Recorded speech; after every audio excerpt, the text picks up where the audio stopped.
como já havia falado, está conosco aqui o nosso companheiro Velocino Camargo.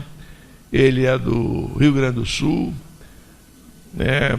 Nosso amigo gaúcho, milita no Centro Espírita A Caminho da Luz, né? Lá em Porto Alegre, e mais uma vez nos vem trazer as suas palavras, o seu coração amoroso, nos ajudando a entender melhor aspectos tão importantes da nossa doutrina espírita.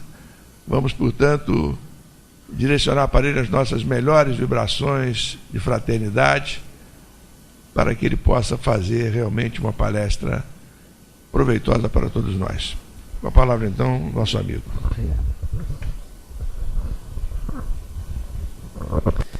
Uma boa noite, amigas do coração, amigos queridos. Aqui elevamos nossos pensamentos até os mentores da casa, em especial o professor Eurípides Barçanufo, para que possa envolver a todos nós nessa jornada de estudos e reflexão sobre a doutrina do Cristo nesta noite. Antes de mais nada também, gostaria de mais uma vez agradecer de forma muito grata o convite mais uma vez renovado a mim. Antes de retornar por essa ocasião, eu recolhia algumas das minhas anotações desde os primeiros momentos em que nós tivemos oportunidade de estar aqui, a convite do Gilberto, por indicação do Eduardo Guimarães. E aí, nas minhas anotações, estava lá, a primeira vez que vim aqui foi em 2013, né? Já faz 4 anos que venho atormentando essas pobres almas aqui do Eurípides Barçanufo. Vocês me recolhem com tanto amor, com tanto carinho, e eu estou extremamente grato a todos vocês. De tal sorte que quando a gente acaba deixando aqui a cidade do Rio de Janeiro, e particularmente aqui a casa de Eurípides, a gente já vai levando para a nossa casa a saudade. Quando a gente retorna, traz alegria. E a alegria é tanta da gente se ver, porque parece que nós efetivamente fazemos parte de uma mesma e grande família. Aquela tensão emocional agradável que a gente tem quando vai receber um parente, alguém de longe, a gente fica contando os dias para que a data de nos reencontrarmos chegue em breve, e no dia de esperar aquela pessoa amiga num aeroporto, numa rodoviária, levar a nossa casa, a gente fica numa emoção. Eu estava vindo para cá essa noite, saindo da casa do Afrânio, e fui tomado desta emoção. Eu disse, mas engraçado, a gente já está acostumado na tribuna espírita a falar da doutrina há um tanto tempo, mas parece que é como se fosse talvez a primeira vez. Mas aí identifiquei por ser esta alegria de estar junto com almas muito querida nossa. Então, gostaria de reproduzir esse sentimento para vocês, de agradecer a acolhida fraterna de sempre.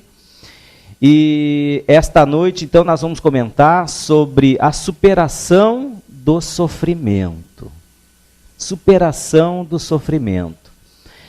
A leitura que precedeu a prece e que está antecipando também aqui as nossas reflexões, elas vêm nesta direção. Porque falar sobre o 25 de dezembro, como a nossa irmã comentou há pouco, o Cristo que espera de nós o nosso trabalho, a nossa ação, esse Cristo veio nos trazer um convite a que nós pacifiquemos as nossas almas. Não é à toa que no Evangelho segundo o Espiritismo, o capítulo 5º é o maior de todos eles. Não sei se vocês já perceberam, se pegar o Evangelho, o capítulo 5º é um capítulo imenso. E o título do capítulo é Bem-aventurados os aflitos. Aflitos. Porque Kardec identificou a necessidade de levar orientações para os espíritos aflitos, em aflições. Porque ainda carregamos as nossas imperfeições, como estava lendo o Afrânio aqui na questão 101 do Livro dos Espíritos. E são estas imperfeições que causam toda a sorte de aflições, de sofrimentos nossos. Então hoje nós vamos comentar um pouco sobre isso, superação desses sofrimentos. E para que nós possamos entrar nesse capítulo especificamente de sofrimento, eu gostaria de fazer com vocês aqui colocações que julgo pertinentes para que a gente possa modificar esse padrão do sofrimento em nós, porque há possibilidade disso. Gostaria de falar primeiro um pouquinho sobre o nosso psiquismo, o psiquismo humano, a nossa mente. Porque é através da nossa mente, do potencial da nossa mente, principalmente do nosso consciente, que nós podemos mobilizar forças enormes para superar determinados entraves que nós mesmos criamos e a gente não se dá conta. Então a mente ela exerce um papel preponderante nesse estudo da superação dos sofrimentos. Esse psiquismo humano é constituído de uma parte que é aquilo que nós chamamos de consciente, que é onde estão todas as reminiscências lembráveis e que a gente tem acesso direto através da memória das coisas que acontecem na nossa vida e que a gente consegue puxar com informações rápidas. Talvez a gente se lembre de vários momentos em que nós já nos encontramos aqui, talvez pelo fato de eu, Velocino, ter esse sotaque gaúcho, fala um pouco diferente de vocês vão se lembrar de outros dos encontros que nós tivemos, de temas que já foram abordados, é porque isso foge do padrão. Então a nossa consciência, ela grava alguma coisa do que foge do padrão e deixa na memória, de uma memória de fácil acesso. Agora, aquelas outras informações, e que são corriqueiras, essas informações elas vão drenando para uma área do nosso psiquismo chamado inconsciente atual, e que não há necessidade da nossa memória toda hora, a todo momento, estar fazendo acesso a ela. Então ela vai drenar para uma área que é o inconsciente atual, porque nós não vamos precisar muito daquela informação. Talvez se nós nos fizermos uma pergunta, olha, qual foi o nosso almoço no dia 6 de janeiro deste ano de 2017? A gente vai tentar olhar no calendário, ver que dia foi, um dia normal da semana, eu não estava de férias, trabalhando, não tem nem ideia. O que eu fiz nesse dia, o que almocei nesse dia. Ah, mas essa memória existe, que eu vivi esse dia. Mas ela drenou para uma área que não é uma área que nós precisamos acessar. Então, o próprio cérebro, o psiquismo humano, não vai se ocupar com informações que não vai usar toda hora. Mas aquilo que foge do tradicional, aquilo que se esse dia 6 de janeiro foi talvez um dia que a gente se despediu de um filho que foi morar longe, está gravado. E a gente começa a lembrar desse dia e olhar para o quarto dele que está vazio, a gente chora de novo, a gente relembra tudo, porque aquilo é uma data que foi envolvida em emoção. O nosso psiquismo ela não guarda só de uma forma fria os acontecimentos, ela guarda com emoções. Tem coisas então que a gente guarda e lembra facilmente, outras nem tanto, porque é muito corriqueiro, muito normal. Eu, por exemplo, a experiência que eu tive hoje de manhã, aqui na cidade do Rio, é uma experiência que certamente eu vou me lembrar de outras vezes. Porque eu resolvi hoje de manhã, eu e minha esposa, nós vamos para o centro da cidade, nós vamos visitar o Aqua Rio. Então nós saímos aqui do Anil, aí dizer, olha, nós vamos fazer o seguinte, nós vamos pegar uma condução até o Shopping Nova América, lá nós vamos pegar o metrô. Mas isso era 8 horas da manhã. Parece que toda a cidade do Rio resolveu pegar o metrô nesta hora. E o sulista ingênuo aqui, muito bobinho, entrou.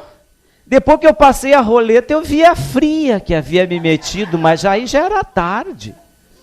Eu entrei e o povo foi me empurrando. E eu segurava a mão da minha esposa, ela a minha, de vez em quando a gente se afastava, um puxava o outro, a gente se colava de novo, e assim nós fomos, e o povo foi indo. E a gente entrou num dos comboios daquele do metrô, que deu, quando o povo entrou, a gente entrou junto. Eu percebi que em certo momento desse trajeto eu perdi a vontade própria, eu já não tinha mais vontade própria, os outros decidiam por mim o que eu ia fazer, e entrei lá para dentro. As portas se fecharam, foi o que deu, a gente respirou. A minha esposa um pouco mais baixa teve dificuldades de respirar. Mas a cada vez que abria a porta facilitava, e eu olhando as estações, nós temos que descer no Carioca, lá na estação Carioca, temos que descer no Carioca. Mas chegou, é que a gente estava junto com um grupo que resolveu descer no Maracanã. E a gente desceu no Maracanã, porque um gaúcho disse, carioca, aqui não, todo mundo aqui é carioca. E descemos, a gente perdeu vontade própria, estava no povo. Então o psiquismo grava isso. E até minha esposa olhou para mim e disse, mas tu vai falar de que hoje à noite? Eu, de superar o sofrimento. Então, tu foi chamando já isso, foi chamando, está aqui, ó, superar sofrimento, é isso. Tem que exercitar, né? Então, o psiquismo nosso é isso, ele vai gravando essa situação. Isso não vai sair da minha mente assim tão fácil, né? Por mais que eu já tenha passado os 25 anos e o HD vai, né, dando sinais de fadiga. 25. Nem de tribuna, é muito mais. Mas então, o psiquismo vai gravando isso. Só que, além dessas memórias, desta memória atual, do inconsciente passado nosso aqui, existem informações de um conteúdo muito maior, de vivências muito maiores, que estão no nosso inconsciente profundo, que daí diz respeito a todas as nossas experiências enquanto espíritos, e que passamos por aqui, tivemos várias e várias e várias experiências. E isso vai colocando no nosso psiquismo uma série de informações. Essas informações, elas são gravadas com sentimentos. E a gente pode, em determinadas vivências que a gente tenha, criando determinadas barreiras e mecanismos de autoproteção, criando até mesmo medos sobre algumas coisas. Por exemplo, eu já criei o medo de entrar num metrô aqui no Rio, já não é assim que me convido de novo para eu ir. Então veja, eu gravei na minha mente uma situação, isso gerou com emoção tudo isso, numa outra hora me convido, vamos entrar no metrô, eu vou pensar duas vezes, vou suar, E mesmo aquilo que está no nosso inconsciente profundo, está gerando emoções, e a gente não percebe isso a toda hora, projetando emoções lá de baixo. Por isso que muitas vezes a gente tem determinadas experiências que está, sei lá, passando por algum local e tem uma sensação de que aquele lugar é doméstico para nós, é comum, que a gente já esteve ali, mas eu nunca vim para cá. Por quê? Talvez a gente tenha tido uma vivência naquele lugar, um lugar muito parecido com aquele, que nos gravou de uma forma tão intensa que nos aproximar daquela região e daquele lugar evoca algo inconsciente, que pode ser bom ou não. Então, tudo nas nossas vivências está gravado profundamente e projeta para o nosso consciente atual sob forma de emoções e que muita gente a gente não sabe identificar por quê. A gente reage de uma certa maneira, instintiva até mesmo, repulsiva ou agradável, em razão destas emoções que estão depositadas no nosso psiquismo.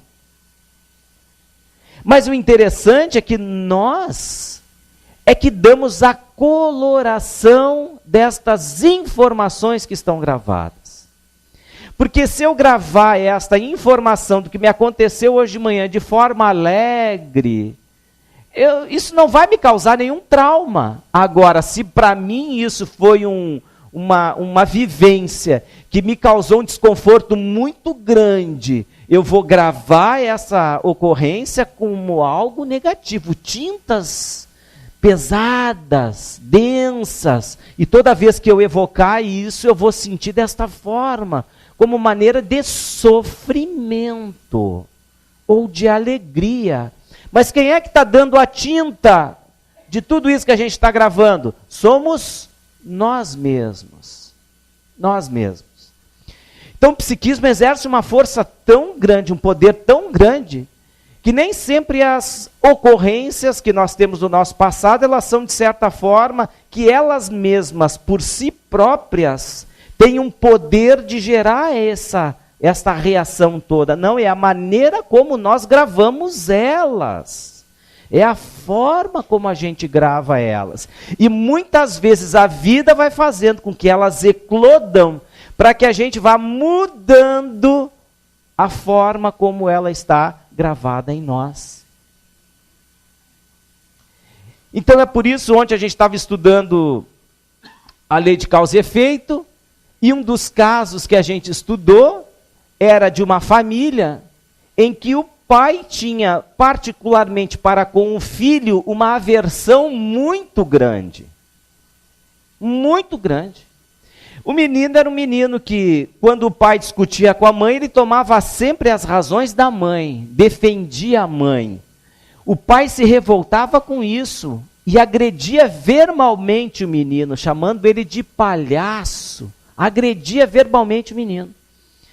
E aí, no mundo espiritual, Silas explica, André Luiz e Hilário, que aquelas eram almas que tinham a sua história em comum de uma longa data, mas particularmente na existência anterior, o que acontecera foi o seguinte: este mesmo casal estivera junto na vida anterior, só que ele resolveu abandonar o lar para ter outras experiências emocionais, afetivas.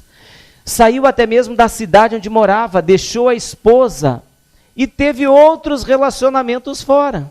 Quando ele ficou mais idoso, ele voltou para a cidade dele, pensando assim: olha, a minha mulher vai estar me esperando agora para me cuidar no final da minha vida, que eu estou precisando.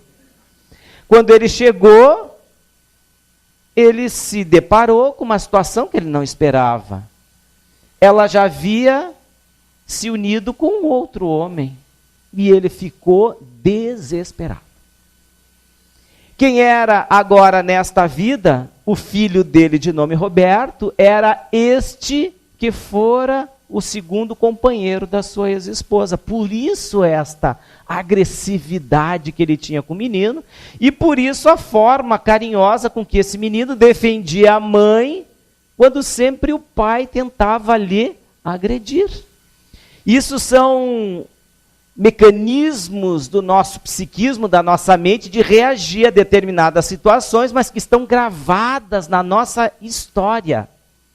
Então a mente tem um poder tão profundo nesse processo, que um autor inglês chegou a escrever uma frase curta que dá uma ideia desse poder da nossa mente. Ele escreveu o seguinte: a mente, ela tem o poder de fazer do inferno o paraíso, e fazer do paraíso o inferno. John Milton foi um dramaturgo inglês.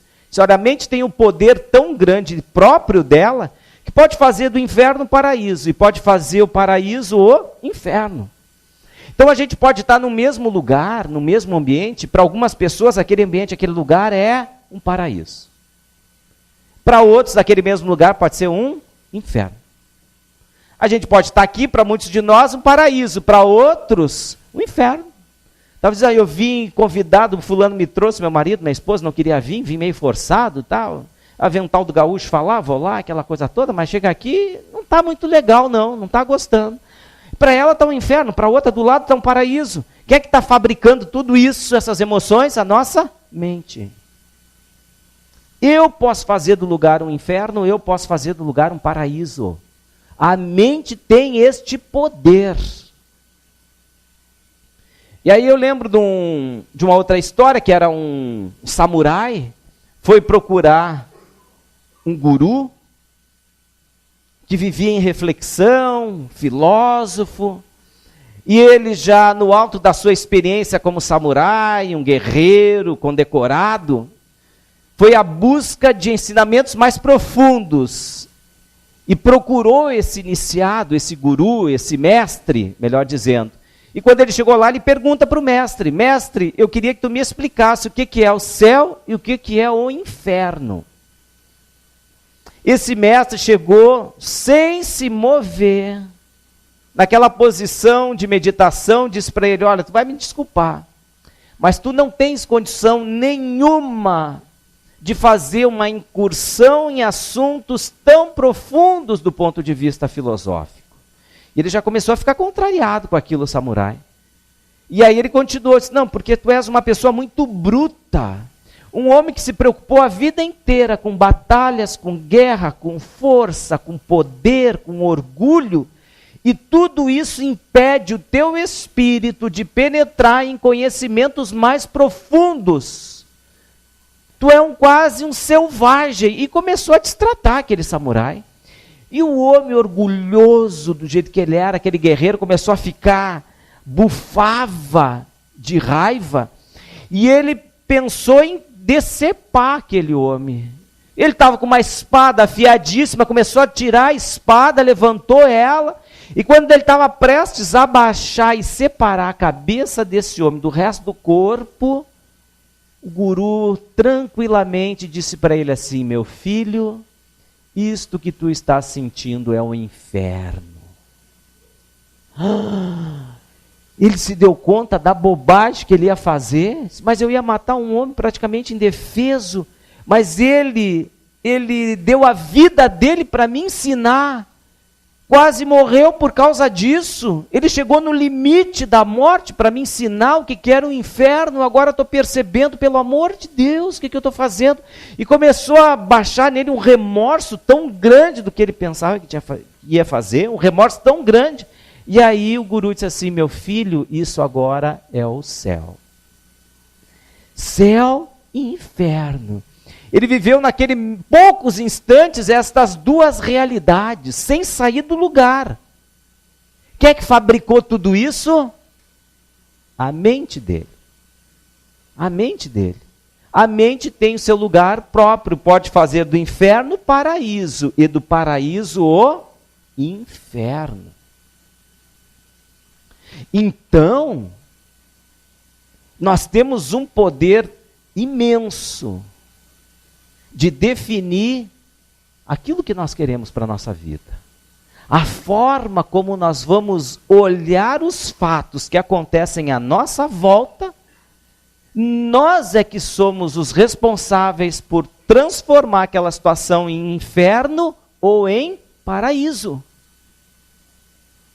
Depende de nós, da nossa leitura, do nosso envolvimento emocional, dos preconceitos que a gente tem da vida e das situações. Depende daquilo que já faz parte das nossas crenças. Crenças. A gente tem crenças sobre muitas coisas. E estas crenças é que vão dando colorido aos acontecimentos fora de nós. Se alguma coisa que é fora desta crença que a gente tem, a gente não gosta, se magoa.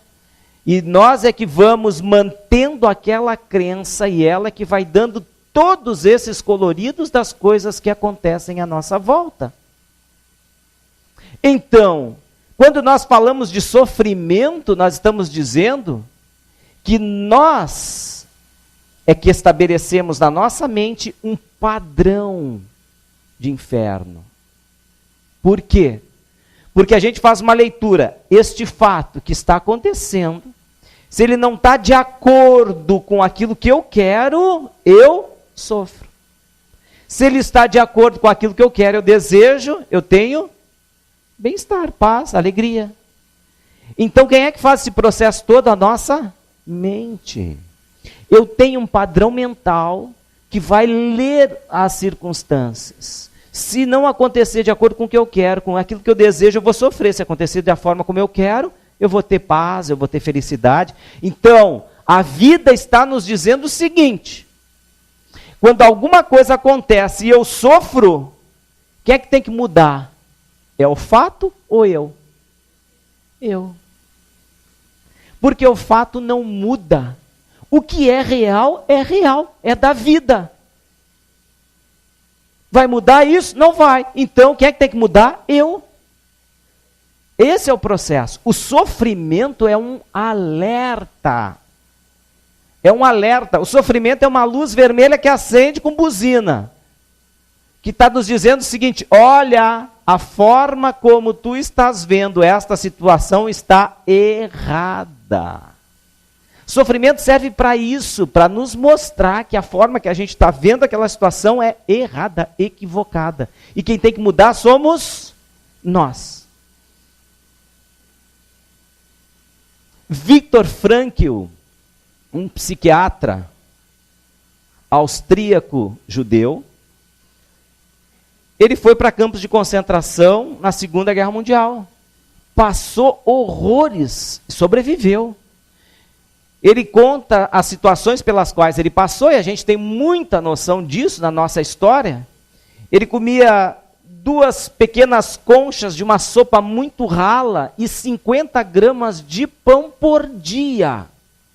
Por dia. Eram obrigados a trabalhar desde cedo na construção de linhas férreas, em lugares muito frios, com neve. Doentes, os pés com bolhas, feridas, com pouca comida, magérrimos. E eles tinham ainda um instinto de sobreviver, de superar tudo isso. E aí ele chega à conclusão no final, que é o nome do título, Em Busca de um Sentido. Ele diz o seguinte: olha, quando a vida nos mostra que a gente não tem mais condição nenhuma de alterar os fatos, é porque a vida está nos mostrando que nós temos que mudar em relação aos fatos. Quando a gente não pode mudar os fatos, é porque a gente chegou no limite, e ali é o momento que a vida pede para que nós nos mudemos em relação ao fato. E ele viveu essa situação em extremo, em que não lhe cabia de forma alguma mudança qualquer naqueles fatos. Lhe cabia apenas a decisão de mudar a sua consciência em relação aos fatos e superar aquelas dificuldades. Então a gente percebe que esse sofrimento são tintas que nós vamos dando às situações que nos rodeiam. Tanto que Kardec, melhor Fenelon, nesse capítulo 5º do Evangelho, Bem-aventurados os aflitos, no item 23, fala sobre tormentos voluntários. Que aí os espíritos dizem, Fenelon diz assim, olha, tem um conjunto de tormentos que nós criamos para nós e que não faz parte nenhuma das consequências das nossas ações no passado, são coisas que nós criamos agora. E ele cita a inveja e o ciúme. Inveja e ciúme. Tormentos voluntários. Uma ligada ao nosso egoísmo, da gente não ter aquilo que a gente gostaria de ter do nosso desejo, e outra porque achar que os outros nos deveriam tratar de uma maneira que não nos tratam. Orgulho e egoísmo. São tormentos voluntários. Nós criamos isso. A gente cria dificuldades para a nossa própria vida, além daquelas naturalmente que decorrem do processo de evolução. Eu me recordo uma vez que o Raul Teixeira contou um caso de ele estava chegando na universidade, era um desses tormentos que a gente cria para a gente mesmo, que não precisa. Ele estava chegando na universidade e percebeu uma aluna chegando também na universidade vestindo, era um vestido que era uma época tinha esta moda. Aí tem isso de modas, a gente usa uma certa coisa que não é tão agradável só porque é moda e cria um tormento tão grande para a gente dele é usar. E só por causa daquilo, mas nós criamos todo aquele tormento. Então era um tubinho, que era um vestido, prendia aqui em cima, e uma sainha curtinha. E ela vinha num salto alto, vinha caminhando com aquilo, ela caminhava, daqui a pouco aquele vestidinho subia, porque estava curtinho, mas ela não queria que aparecesse algumas coisas, ela baixava. Quando ela baixava aqui, baixava em cima também. Daí ela puxava em cima. Quando puxava em cima, subia de baixo. E assim ela foi indo. E subia, empurrar para baixo, puxar para cima, e descia e subia. Ele disse, pelo amor de Deus, essa moça aqui está criando um tormento para ela. Ele dizia, parecia uma lagartixa em cima de uma pedra quente, sabe assim? Aquilo vai indo assim, daquele jeito, pulando. Por que não põe uma roupa normal, uma calça agradável, uma sandália boa para caminhar? Por que a gente faz isso? tormento voluntário. Não é? Sofre depois, mas coisa desagradável, sim, mas a gente que botou aquilo. Tormento voluntário. É um sofrimento que a gente cria para nós. Então a gente vai aprendendo que a nossa mente ela vai trabalhando todas essas questões e o padrão que a gente tem que procurar perceber nesses processos de sofrimento é um padrão mental, primeiro, como disse Viktor Frankl, aquelas coisas em que nós não podemos mais alterar, é porque a vida está dizendo que nós é que temos que mudar em relação a elas. Então, o padrão mental que nós temos que adotar no primeiro momento, nestas concepções, nessas realidades, quando a gente se dá conta disso, o padrão mental é o padrão da aceitação. A aceitação. A aceitação é um processo corajoso nosso. Não é de covardia aceitar. Não, porque a gente vai ter que mudar um padrão mental. Aceitar é reconhecer que a realidade é diferente do meu desejo e eu tenho que aderir à realidade. Enquanto eu ficar brigando com a realidade, eu vou sofrer. Enquanto eu ficar brigando com a realidade, eu vou sofrer. E como a gente acaba criando padrões mentais de sofrimento. Se a gente, por exemplo, a gente pode sofrer pela estação do ano. Lá no sul, por exemplo, tem gaúcho que detesta inverno, está no lugar errado. Detesta frio, está no lugar errado. Porque vai ter frio. Uma coisa que é certa é que vai ter frio. Uma época de frio. Então não adianta a gente ficar sofrendo por causa do inverno. Vai ter frio, não vai mudar. Não é assim? Não vai mudar. Aí tem pessoas que o inverno vai chegando e ele já vai ficando de cara fechada. Não sorri mais, não mostra os dentes para ninguém, fica bravo com todo mundo, reclama de tomar banho com aquele frio, tem que tirar a roupa, aquela coisa toda, não toma banho, se nega, briga, mas não vai mudar. Não vai mudar. O que é que tem que mudar? Nós, tem que tornar aquilo prazeroso, agradável, sorrir, brincar, enfim, tem que mudar, porque nós é que estamos criando um padrão mental de sofrimento. Nós é que... Aí se muda para o Rio, então vem para o Rio, podendo, mas se é um gaúcho endividado que nem eu, se é um espírito endividado que nem eu, vai ficar lá muito tempo. Não tem a benesse de estar aqui.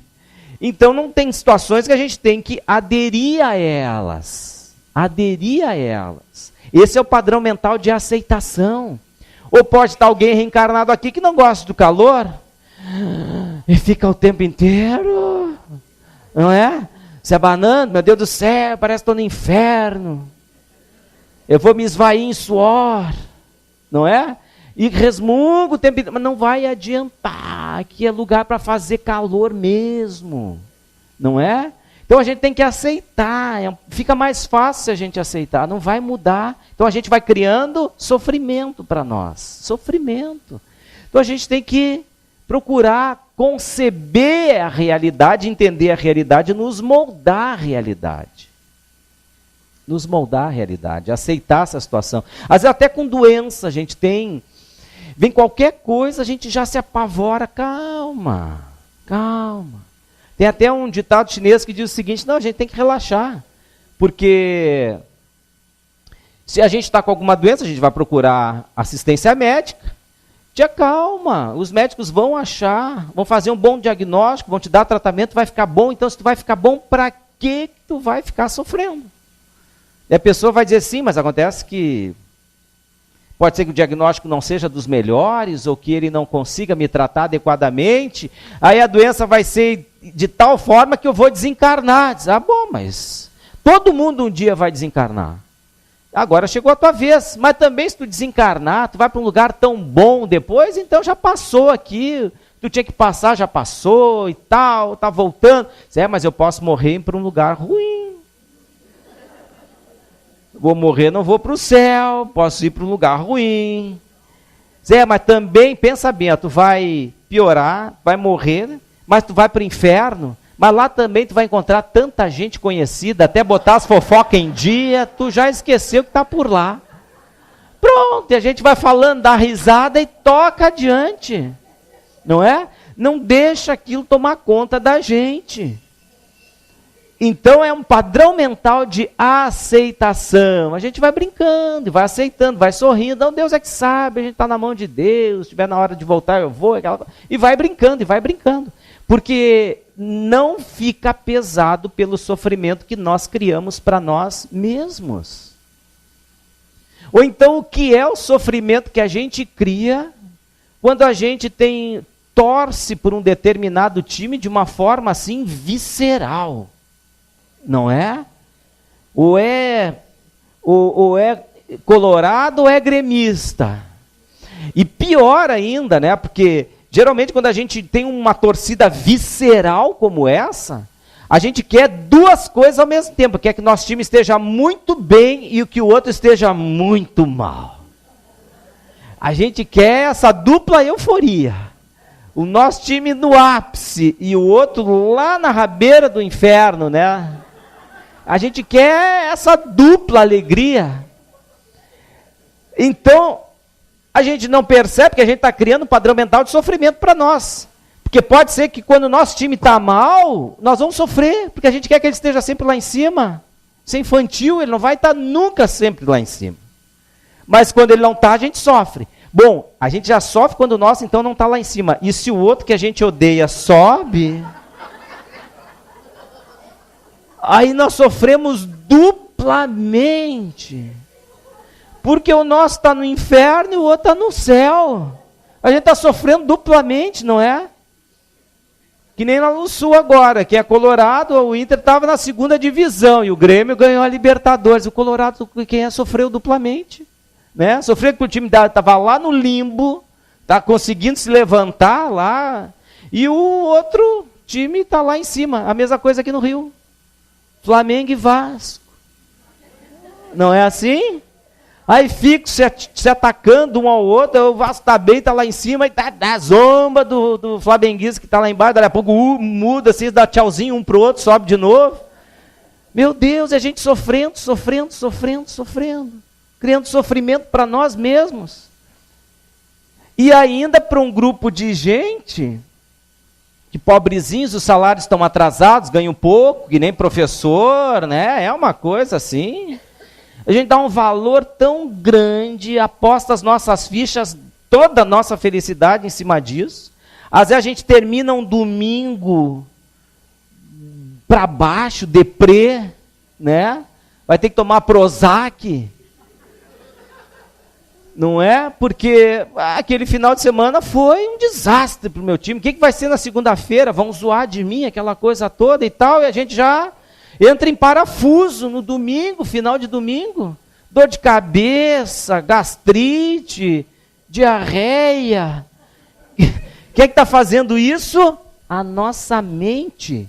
Um time não tem nada que ver com isso. Os jogadores estão dando risada. Estão ganhando aquele dinheiro sem... né? A gente põe a nossa felicidade na ponta da chuteira dessa turma aí. Quem é que escolhe sofrer? Nós escolhemos sofrer. Aí a gente vai para uma partida de futebol, sai de manhã 9 horas da manhã, para a partida ser 4 horas da tarde, enfrenta a fila, sol, fumaça de churrasquinho na volta, cambista, entra lá para dentro, e o nosso time perde ainda. A gente sai de lá desolado, não é? Não levou nem protetor solar, está se grudando, a camisa gruda nas costas. Mas quem é que escolheu sofrer? Nós escolhemos sofrer. Porque quando a gente às vezes paga um ingresso para ir num circo, a gente sabe que vai ver um espetáculo. Agora, numa partida de futebol, não está garantido espetáculo nenhum. Ainda mais se a gente tem essa paixão visceral. Então, nós escolhemos sofrer. E aí a gente vai dizer assim, viu, o que eu fiz na outra vida? Tu não fez nada, Velocino. Está fazendo é nessa, bobagem. Está escolhendo a tua felicidade em cima disso. Não pode. Não pode. E a gente sofre porque nós escolhemos. Aconteceu um fato na história de um astrônomo do reinado de Luís XVI. Ele chegou para o rei e disse o seguinte: olha, vai haver uma transição de Vênus com a Terra. Vênus vai ficar alinhada à Terra e vai dar para fazer uma medição das melhores desse planeta. Avanços científicos, se a gente conseguir fazer, estudar esta transição de Vênus com a Terra. Só que esse lugar melhor de ver no sul da Índia. E o rei apostou nisso, deu muito dinheiro, colocou homens numa frota para que ele pudesse construir um observatório no sul da Índia, em Pondicherry. Ele rumou para lá. A transição ia dar 6 de junho de 1761, ele tinha calculado. Estava indo para lá. Sai de Paris, contorna o Cabo da Boa Esperança, dá uma paradinha nas Ilhas Maurício. Quando ele para por lá, dizem para ele o seguinte: olha, estourou uma guerra entre Inglaterra e França pelo domínio do subcontinente indiano. Está tomado de inglês lá. Se tu chegar lá falando assim, fazendo biquinho, bonjour, monsieur, vai perder le pescoçé. Vai perder. Então, cauteloso, não foi para lá, ficou, tentou ir nas Filipinas, foi hostilizado lá, voltou para as Ilhas Canárias e ficou quietinho lá. Quando ele estava voltando para as Ilhas Canárias, no dia 6 de junho de 1761, ele estava no alto mar. Um céu aberto, claro, mas ele tentou com o telescópio que ele tinha no navio, não conseguiu. Aquilo subia e descia, não conseguiu ver nada. Aí ele disse: meu Deus do céu, agora? Aí ele tinha os cálculos dele, dali a 8 anos ia acontecer uma outra transição de Vênus com a Terra, que duraria 13 horas de observação. Ele disse: eu vou ficar por aqui. Ficou nas Ilhas Maurício. Quando ele ficou sabendo que terminou a guerra lá no sul da Índia, e que os franceses retomaram e conquistaram aquele território, ele foi para lá. Quando ele chegou lá, teve 1 ano antes ainda, construiu um observatório. Quando chegou no dia de fazer a observação, ele abre o observatório, aponta o telescópio, qual é a surpresa dele?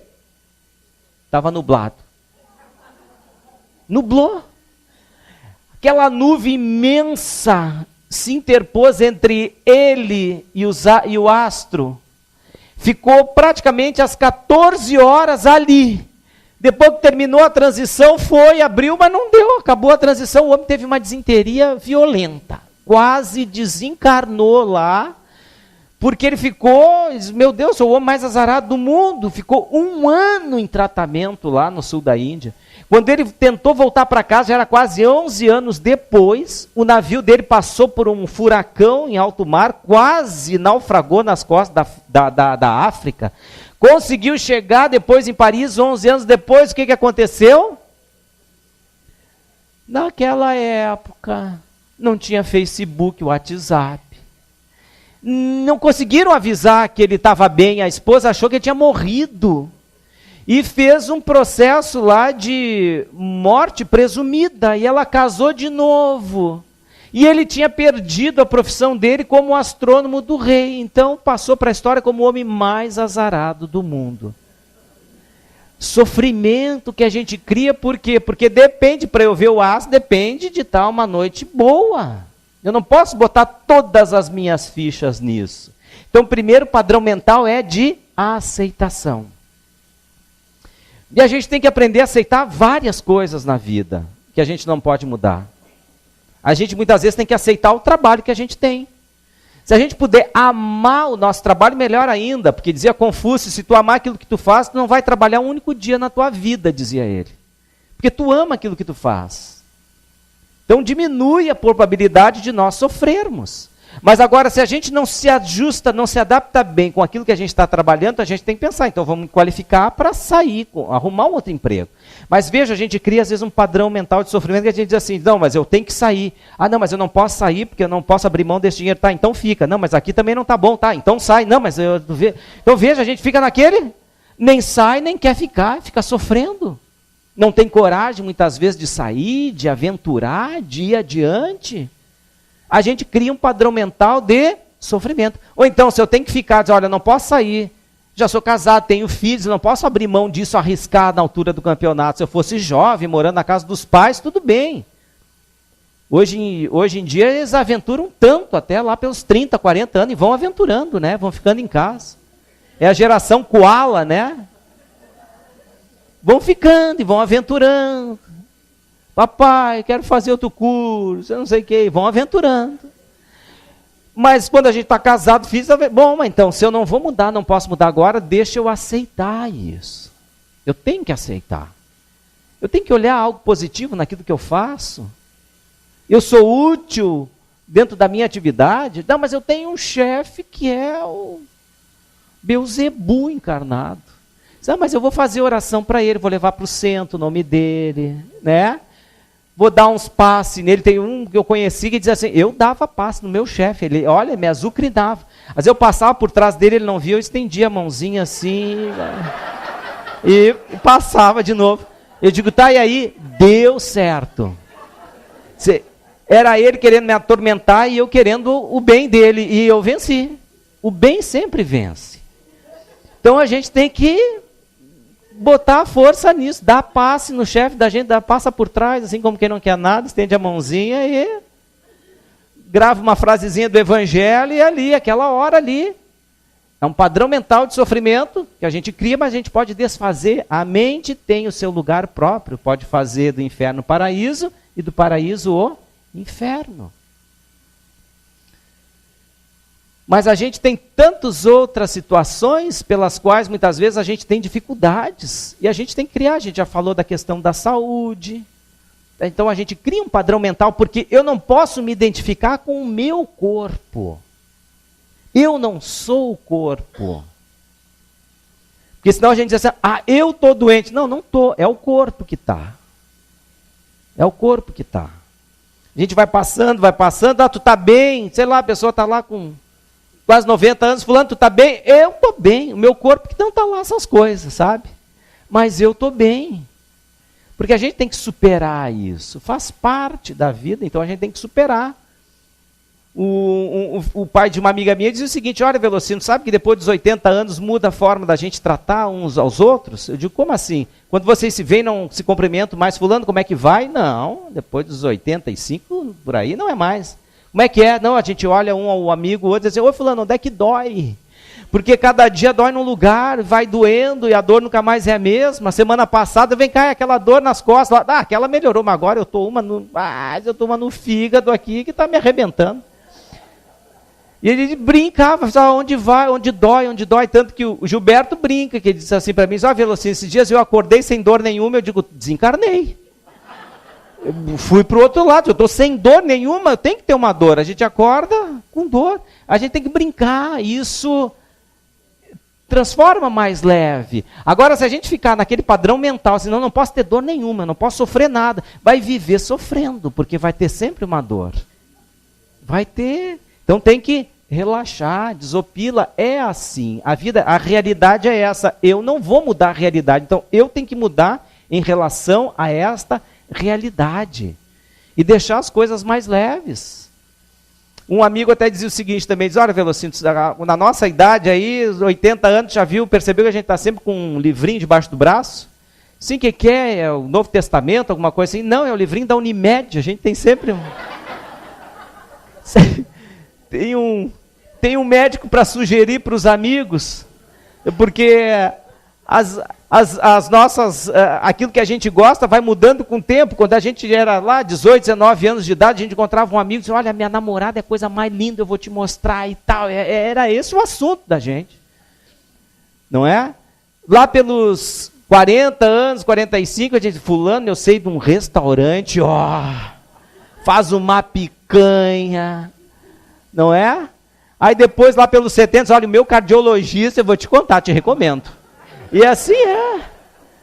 E a gente vai falando e vai brincando, porque é da vida. Tem que mudar o padrão mental do sofrimento. Não é? E aí chega lá adiante, a gente também tem que ver que os nossos relacionamentos também, a gente tem que aceitar as pessoas como elas são. Fica muito mais fácil, a gente cria um padrão mental de criar bloqueios de relacionamento, porque quer que as pessoas sejam do jeito que a gente quer. Daí a pouco a gente quer que o filho da gente tenha uma nora que a gente imagina, ideal. É aquela questão da gente criar ideias preconcebidas das coisas, né? Não, meu filho vai ter um casamento excelente. Não vai ter, ninguém tem, não é nesse mundo. Não é? A gente tem que tirar fora essa ideia de conto de fadas, não é? Olha, eu vou ter um casamento de conto de fadas, não vai ter, eu não tenho, ninguém tem, pronto, eu tenho que tirar isso da mente, porque se eu criar isso, eu tentar alimentar isso, eu vou sofrer. Então ninguém de nós, num mundo de provas e expiações, onde os espíritos são imperfeitos, os casamentos são imperfeitos. E se nós encontrarmos uma alma perfeita, por favor, não casa com ela, deixa ela seguir a vida dela bem. Não atormenta a criatura, deixa ela.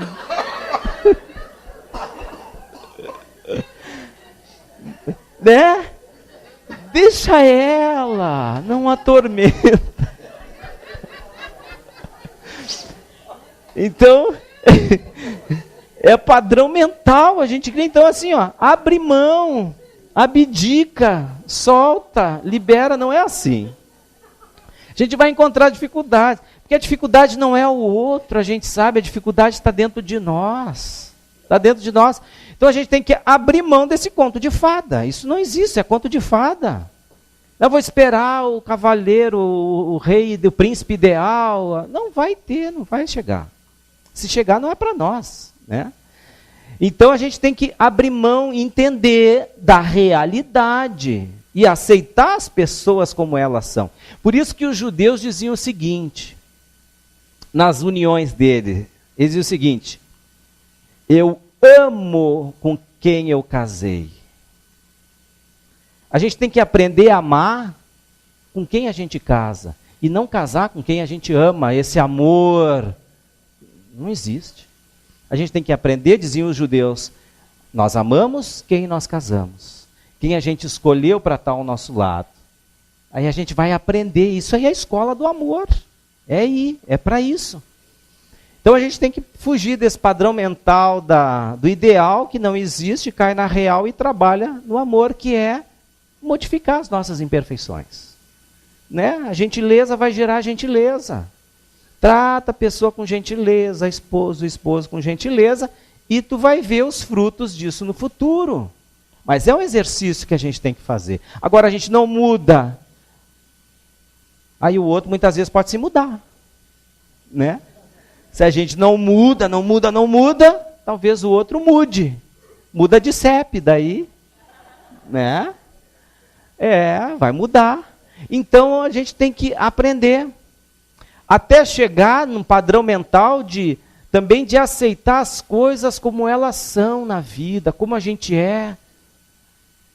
Eu não posso criar um padrão mental de, não, eu gostaria de ser diferente do que eu sou, mas não adianta, eu vou conviver comigo o tempo inteiro como eu sou. Imagina se eu não gostasse da minha voz, eu não ia ser palestrante, eu estou ralado. Eu vou falar e não botar um fone no ouvido aqui, não dá. E logo eu tenho que gostar da minha voz, por pior que seja, mas eu tenho que gostar, porque eu vou falar, vou me ouvir. Eu tenho que gostar como eu sou, não, eu gostaria de ter 1,80 m, mas não tem. Então a gente tem que gostar como é, como está, mais gordinho, mais magrinho, com cabelo, sem cabelo, né? Cabelo liso, cabelo encaracolado, é do jeito, às vezes a gente nunca está feliz como está e sofre, não é? Quem tem cabelo encaracolado quer espichar. Quem está espichado quer encaracolar. Quem é escurinho quer ficar clarinho. Quem é clarinho quer ficar escurinho. Assim a gente vai sofrendo, porque a gente cria padrões mentais de sofrimento. Então a gente tem que aceitar como a gente é. Quando nós comentávamos em grupo sobre isso, uma amiga disse assim, de Velocino, aconteceu ano passado uma coisa tão desagradável na nossa família. O que foi? Olha, a minha sogra era uma pessoa que nós não sabíamos de um detalhe. Ela detestava o nariz dela. Ela achava que ela tinha um nariz maior do que o tamanho da face dela. Então ela era daquela que ela fugia das fotografias até... A gente veio saber isso depois, realmente eram poucas as fotos que ela estava. ela desenvolveu uma mediunidade de perceber, sabia já umas 2 horas antes, quando alguém ia tirar foto, ela, quando o pessoal ia tirar foto, ela já não estava mais. Mas, quando o meu sogro completou 50 anos de casamento, ele resolveu dar uma surpresa para ela, ele não sabia desse detalhe. Ele pegou uma foto que ele achou dela, 3x4, bonito, fez um banner de 2x3.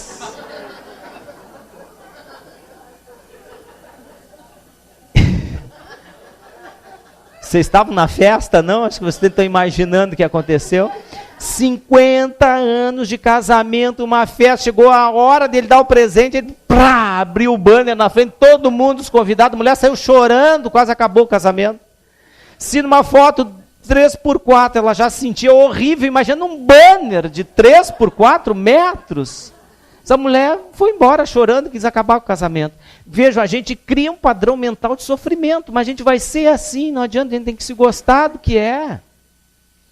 Por isso que Jerônimo Mendonça, que era aquele pregador, orador espírita, em cima de uma maca, tetraplégico, aonde ele ia, ele derramava felicidade, alegria. A gente nem imaginava mais um homem naquelas condições. E ele ria, brincava daquela condição dele. Ele criou um padrão mental de aceitação daquilo.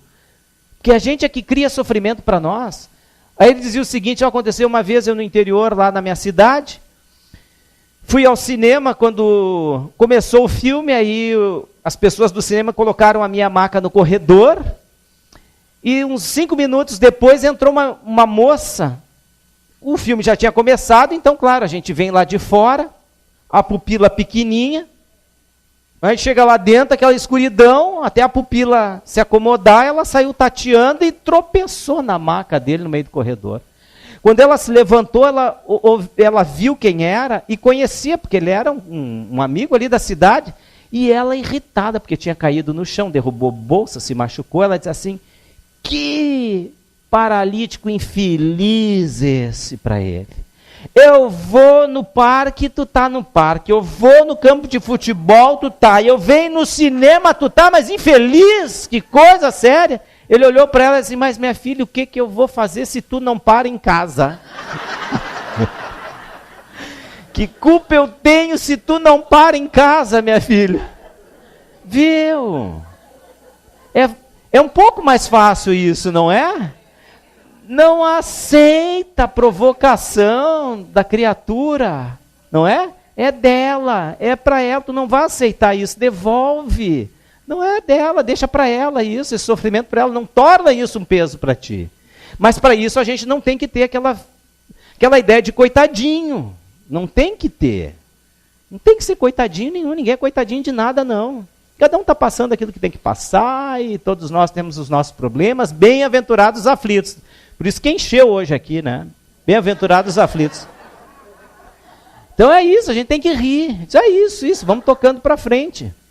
É por isso que também o ator esse, o Geraldo Magela, que é deficiente visual, ele faz brincadeira da deficiência dele e ganha daí o sustento dele com humor em cima da sua própria deficiência, não é? Então ele conta que é interessante, né? O deficiente visual passa por situações bem engraçadas, diz ele. Às vezes eu entro no ônibus e eu escuto as pessoas comentarem sobre a minha deficiência, porque as pessoas acham que o cego é surdo também. E aí fico falando, e olha, e dizem assim, olha aquele ceguinho lá, tá vendo? Mas até que ele é bonitinho. Ele diz assim, eu fico imaginando, as pessoas acham que pelo fato da gente ser cego, tem que ser feio, morar longe, ter pé grande, tudo que é ruim tem que ser pro cego. Não pode ser um cego bonitinho, não. Aí daqui a pouco as pessoas vão chegando perto e tal, puxam uma conversa. E aí eles têm a impressão também que todo mundo na família da gente é cego, porque ele vê a aliança e diz assim, tu é casado? Sou. E aí a tua esposa é normal? Vem a pergunta assim. Aí ele diz assim, eu brinco, eu digo, não, ela não é normal, eu já comprei ela com roda de liga leve, anteninha de teto, CD, DVD, ela é completa. Aí ele diz assim, bom, e quando um cego vai atravessar, é um capítulo à parte na vida da gente. Porque quando o cego vai atravessar, as pessoas vão ajudar, mas pegam no braço do cego de um jeito que parece que o cego quer fugir. pega o braço do cego, puxa para cá, puxa para lá, mas o cego não quer fugir, só quer atravessar. O esquema é o seguinte, tem que deixar a gente botar a mão no ombro. Deixa a gente botar a mão no ombro, para onde vocês forem nós vamos. Se vocês correr a gente corre, parar a gente para, se agachar a gente agacha, levanta e vai. Não tem problema, a mão do ombro, a gente tem uma sensibilidade incrível. Deixa isso, só a mão no ombro. Aí ele diz assim, teve uma vez que eu fui atravessar, dessa do psiquismo que grava algumas cenas, eu fui atravessar, eu estava com hora marcada num compromisso e nada, estou numa avenida grande para atravessar, não chegava ninguém para me ajudar naquele dia. Ele diz assim, olha, o primeiro que esbarrar em mim, eu vou me grudar e eu vou atravessar, estou na hora. Esbarrou alguém, ele pegou no braço e os dois começaram a atravessar. Ele só viu o carro buzinando, falando mal deles, freando. Era a gente passar pela frente, por trás, aquela, xingava, e ele ia parar, viu, foi indo. Daqui a pouco foram até o outro lado, chegaram, são em salva. Ele disse, bom, já que eu estou aqui, vou agradecer. E disse para a pessoa assim, muito obrigado por ter me ajudado a atravessar. Diz que ele ouviu da outra pessoa dizer, eu que te agradeço. Eu que te agradeço. Ele falou, mas por que eu te agradeço? Ele disse, porque eu sou cego, o outro disse. Então era um cego guiando o outro. Atravessaram. É por isso que... E ele conta e ri. Imagina se o padrão mental dele é de sofrimento por causa daquilo. Então ele ri e mostra para nós que são tão pequenos, talvez, os nossos casos de aflição, de sofrimento e dor, e se torna para nós um mestre na arte de agradecermos a Deus as circunstâncias pelas quais nós passamos, para que nós possamos superá-las. A superação destas situações envolve o crescimento espiritual, porque é superar as nossas deficiências internas, o orgulho, o egoísmo. Quando a gente supera, aceita, a gente avança. E fomos avançando, e já está na hora de terminar. Quero agradecer a vocês, meus queridos, a oportunidade desta noite, o carinho, o sorriso, o afeto de cada um de vocês. Eu vou sair, amanhã retorno. Certamente vai ficar em minha alma um pouco da ausência, um pouco da falta. Mas nem por isso também a gente deve se abater. Nem por isso devemos carregar a conta de sofrimento. E eu li esses tempos de Carlos Drummond de Andrade, essa questão da ausência, da falta. Ele diz assim, por muito tempo eu achei que a ausência era a falta. E lastimava ignorante a falta. Mas não há falta na ausência. A ausência é um estar em mim. Por isso danço, canto e faço exclamações alegres, porque a ausência assimilada, ninguém a rouba de mim. Eu levo vocês no meu coração, a ausência assimilada, ninguém a rouba de mim. Muito obrigado. Deus nos abençoe.